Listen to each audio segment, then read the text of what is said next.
Well, we made it through the first week of the quarter, and so far I think everybody's kind of catching on. The whole idea of the first week is for you to kind of figure out what's going on in the class, what's expected, how I'm going to grade, and what's coming up.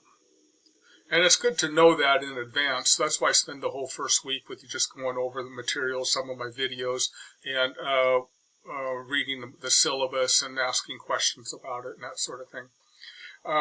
By the way, the idea of the questions isn't for me to answer them so much as for you to read and come up with questions. If you do have any specific questions that I didn't answer, because I answered everybody up until about Saturday morning, then I quit.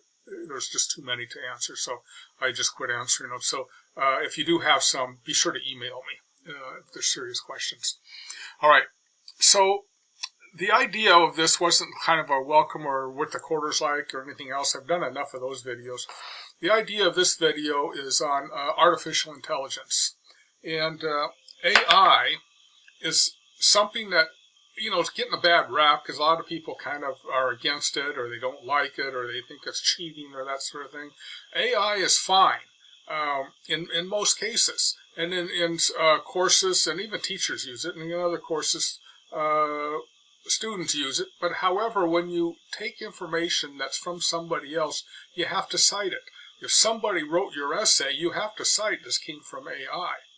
So make sure that you're giving credit where credit's due. However, I want to kind of talk about what I think about AI and how it relates to my courses here. So I think what I'm asking most of the time is essays from you on how you feel you did in your speech, or how you feel the books you're reading, examples and that sort of thing. I want them to be your examples. I don't want them to be a machine's examples. In my feeling, I'm looking for growth here in communication skill, but if I'm looking for growth in you. I'm not looking for a growth in the machines or a computer. They're just going to get better and better all the time, but don't pass it off as your own work. Be genuine, be authentic, and write to me in your writing style with your words and your syntax and your grammar and your expressions, and let's communicate that way with me. As a teacher, one of the biggest things we get a kick out of as teachers that kind of keep us get up every morning is watching the growth in students from the start of a course to the end of the course. It's just incredible, and it's good for everybody. We feel we're getting better at helping the students get better. The students get better, so they're more equipped to take on the world, take on jobs, take on other classes, and that sort of thing. So it's a growth. So you can expect, what you know now on communication and relationships. What you know now is going to be increased, exponentially by the end of the quarter.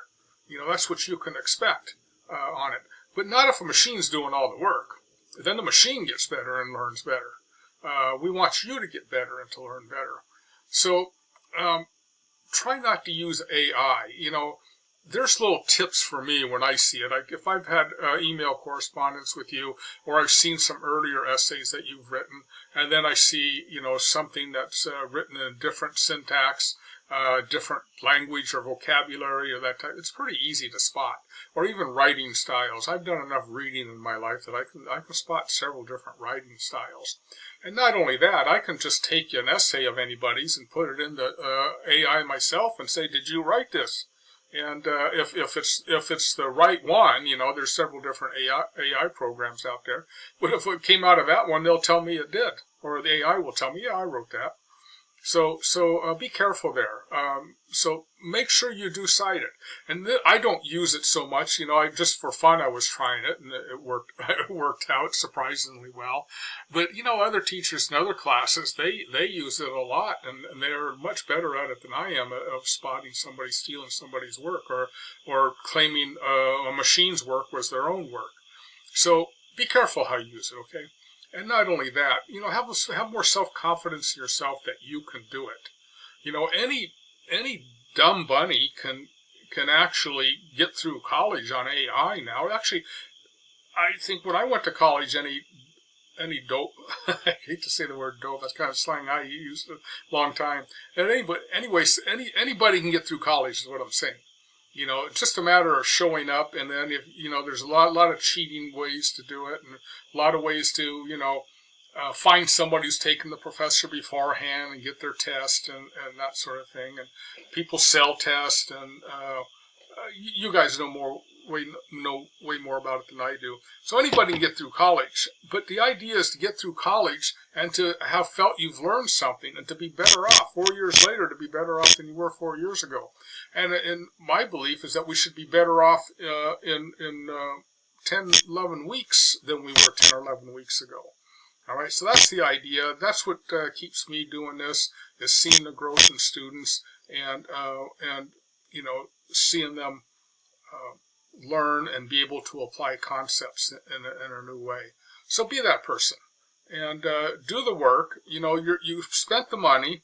Now make sure you do the work and do the work yourself, not a machine do it for you, and you'll have much better results. And you'll have much better results in your life, and as you go through in the job market and move on.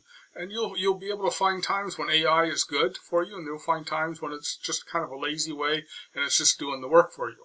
So don't let it do the work for you. You want to learn this yourself, and you want to build confidence and be able to write yourself, and be able to express yourself. All right. So that's my idea on AI. And if you do use it, please do cite it. If wherever types they are, if it's things about what I'm asking you, how you feel about things, well then write how you feel. Don't have a machine tell me how the machine feels. Okay, so do that, and you'll have much better experience this quarter. When you get to the end of the quarter and you get your grade, you go, wow, I've really learned something now. So this was valuable, and I can take what I learned here and build on it in my next classes and get better grades in those classes too. You'll feel a lot better about yourself.